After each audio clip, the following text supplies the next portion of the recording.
HistoryRadio.org now takes you to Paris, just after the outbreak of the First World War, the way it was described in the books of three visiting contemporary men of letters, Arnold Bennett, Richard Harding Davis, and Rudyard Kipling.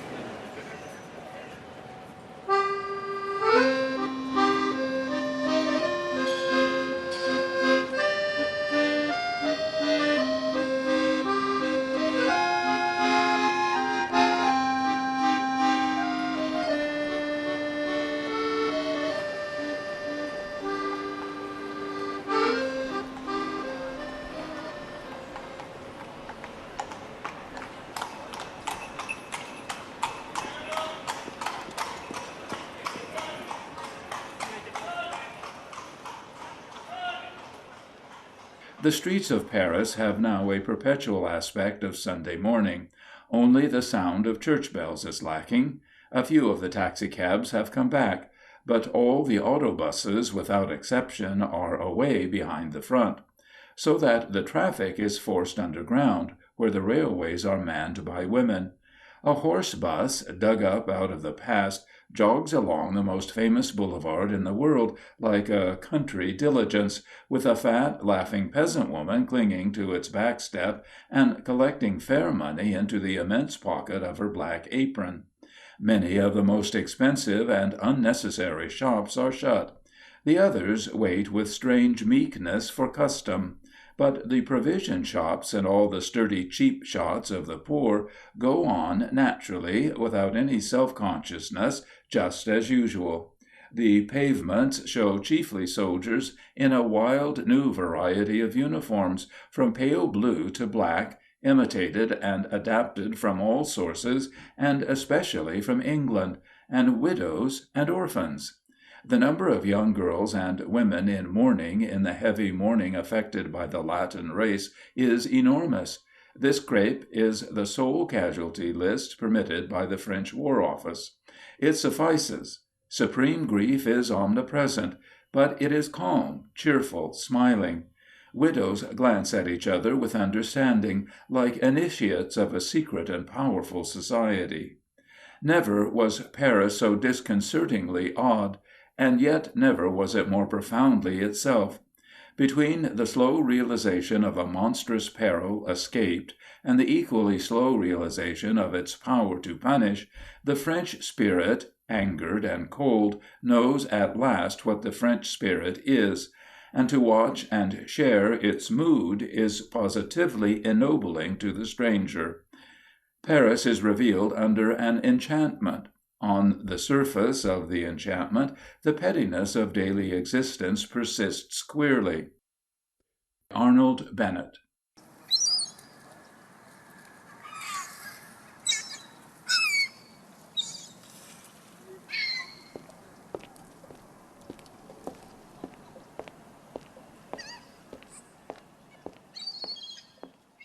That a civilian should be in a war zone at all is a fair guarantee of his good faith.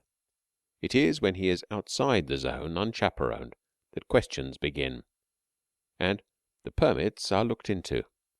If these are irregular, but one doesn't care to contemplate it. If regular, there are still a few counter checks, as the sergeant at the railway station said when he helped us out of an impasse. You will realize that it is the most undesirable persons whose papers are of the most regular.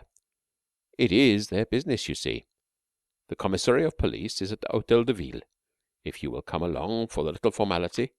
Myself, I used to keep a shop in Paris. My God, these provincial towns are desolating. Paris and no foreigners. He would have loved his Paris as we found it. Life was renewing itself in the streets, whose drawing and proportion one could never notice before. People's eyes, and the women's especially, seemed to be set to a longer range, a more comprehensive gaze.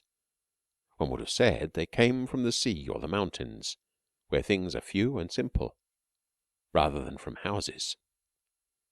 Best of all, there were no foreigners. The beloved city for the first time was French throughout from end to end. It felt like coming back to an old friend's house for a quiet talk after he had got rid of a houseful of visitors. The functionaries and police had dropped their masks of official politeness and were just friendly, At the hotels, so like school 2 days before the term begins, the impersonal valet, the chambermaid of the set 2 franc smile, and the unbending head waiter had given place to one's own brothers and sisters, full of one's own anxieties. My son is an aviator, monsieur. I could have claimed Italian nationality for him at the beginning, but he would not have it. Both my brothers, monsieur, are at the war. One is dead already, and my fiancé, I have not heard from him since March. He is cook in a battalion. Here is the wine list, monsieur. Yes, both my sons and a nephew. And I have no news of them. Not a word of news. My God, we all suffer these days. Rudyard Kipling.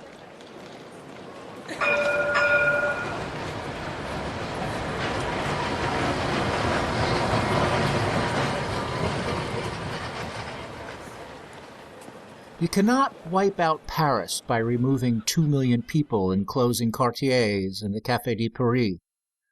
There still remains some 100 miles of boulevards, the Seine and her bridges, the Arc de Triomphe with the sun setting behind it, and the gardens of the Tuileries.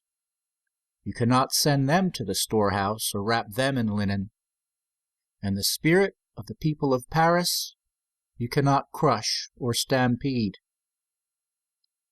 Between Paris in peace and Paris today, the most striking difference is lack of population.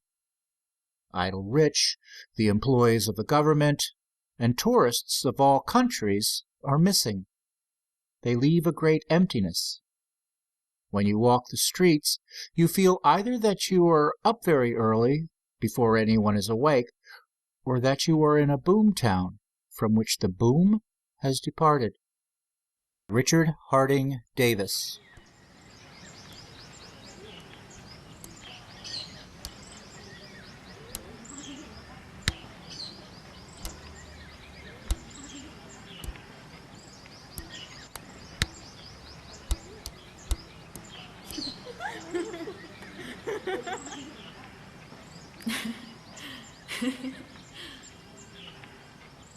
From the balcony you look down upon massed and variegated tree-tops as though you were looking down upon a valley forest from a mountain height.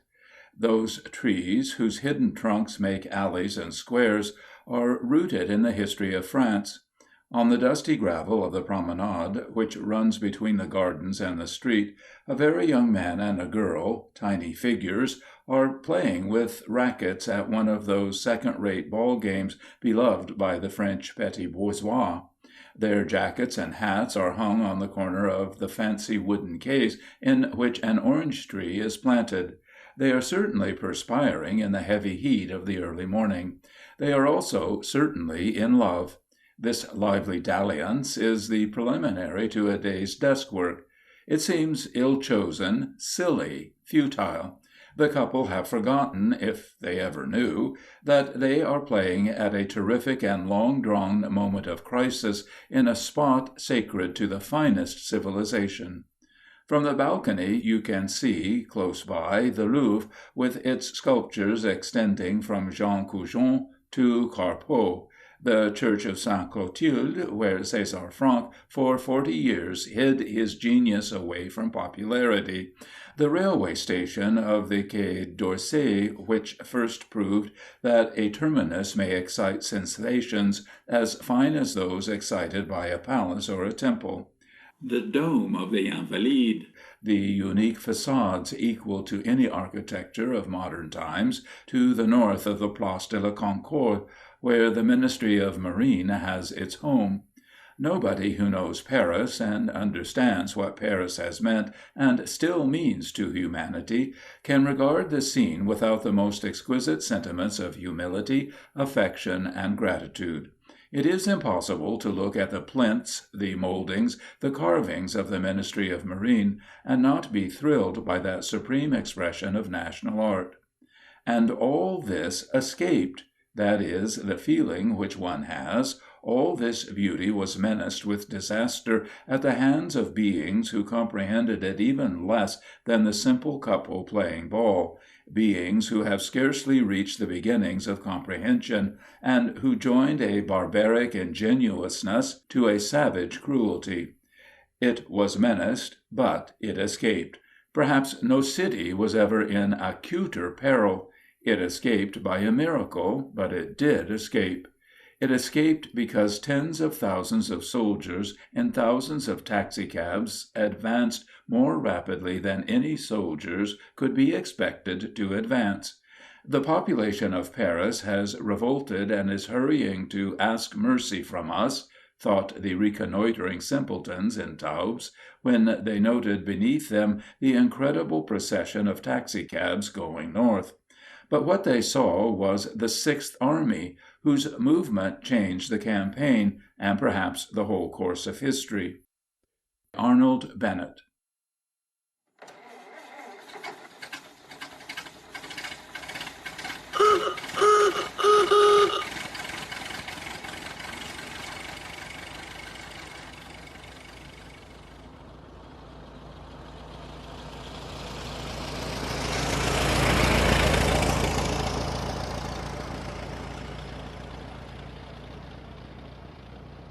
On almost every one of the noted shops, "Fermé" is written, or it has been turned over to the use of the Red Cross.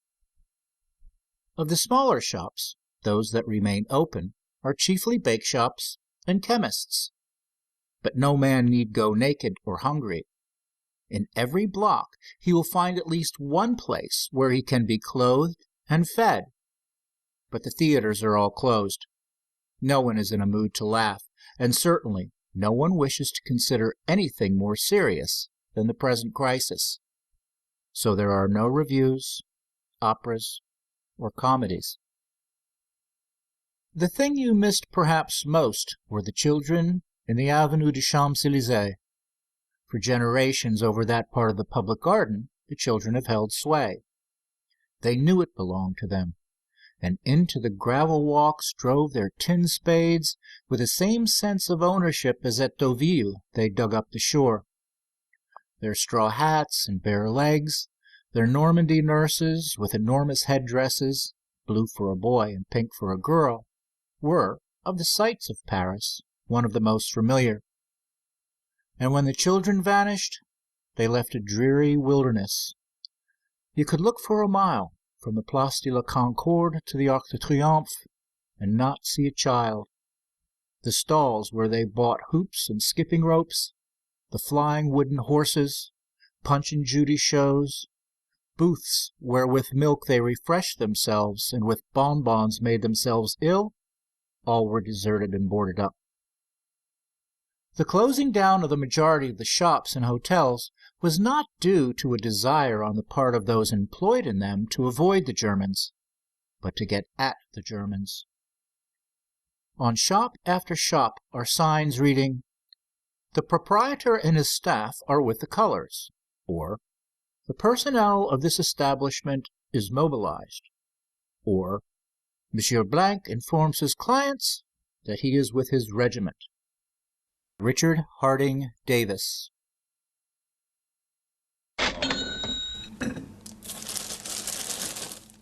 So, too, among the shops, the mere statement of the loss or the grief at the heart, but never a word of doubt, never a whimper of despair. Now why, asked a shopkeeper, does not our government, or your government, or both our governments, send some of the British Army to Paris? I assure you we would make them welcome. Perhaps, I began. You might make them too welcome. He laughed. We should make them as welcome as our own army. They would enjoy themselves. I had a vision of British officers, each with 90 days' pay to his credit and a damsel or two at home, shopping consumedly. And also, said the shopkeeper, the moral effect on Paris to see more of your troops would be very good. But I saw a quiet English provost marshal losing himself in chase of defaulters of the new army who knew their Paris. Still, there's something to be said for the idea. to the extent of a virtuous brigade or so. At present, the English officer in Paris is a scarce bird, and he explains at once why he is and what he is doing there.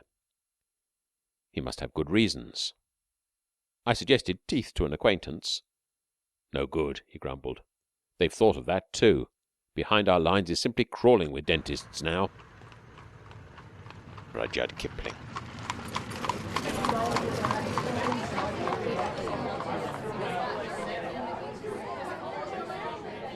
In the absence of men at the front, French women, at all times capable and excellent managers, have surpassed themselves. In my hotel, there were employed 7 women and 1 man. In another hotel I visited, the entire staff was composed of women.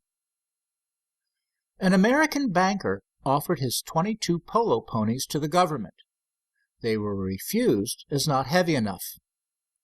He did not know that, and supposed he had lost them.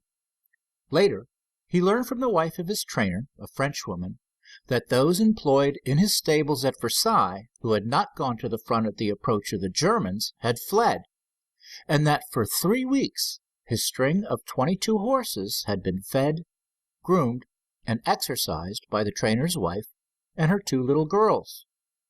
Richard Harding Davis.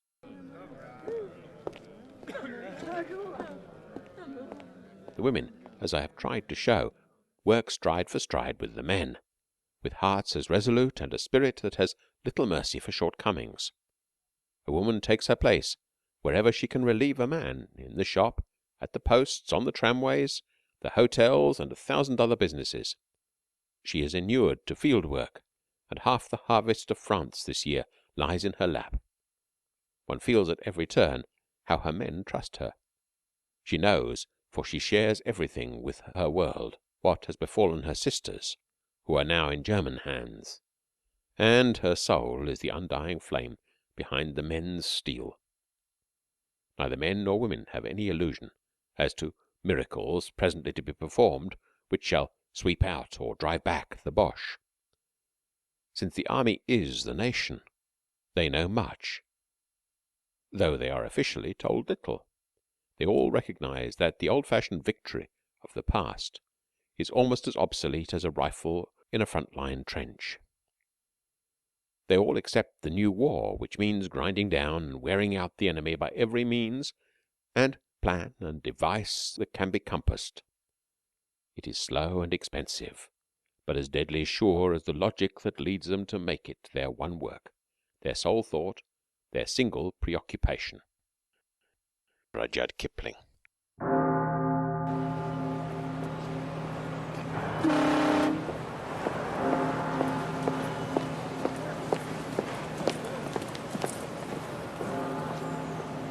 It is an old saying that all good Americans go to Paris when they die. Most of them take no chances and prefer to visit it while they are alive. Before this war, if the visitor was disappointed, it was the fault of the visitor, not of Paris. She was all things to all men. To some, she offered triumphal arches, statues, paintings. To others, by day, racing, and by night, maxims and the Rameau. Some loved her for the bookstalls along the Seine and the ateliers of the Latin Quarter. Some for her parks, forests, gardens, and boulevards. Some because of the Luxembourg. Some only as a place where everybody was smiling, happy, and polite, where they were never bored, where they were always young, where the lights never went out and there was no early call. Should they today revisit her, they would find her growing grave and decorous, and going to bed at sundown, but still smiling bravely, still polite. Richard Harding Davis.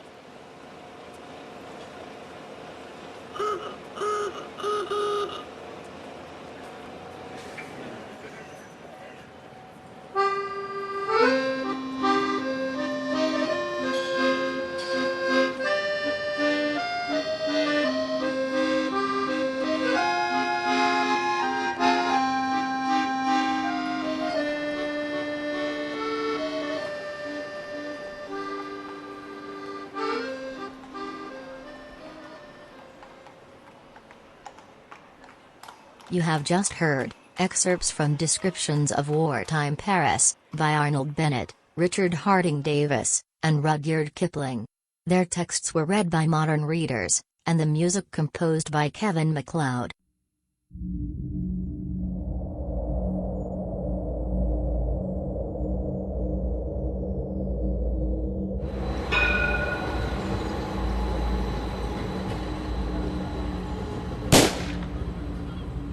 We willed it not.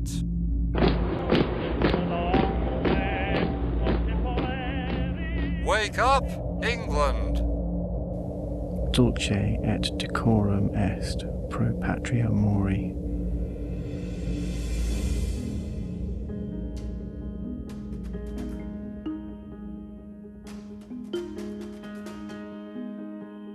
This is historyradio.org, a free educational radio stream, remembering the First World War.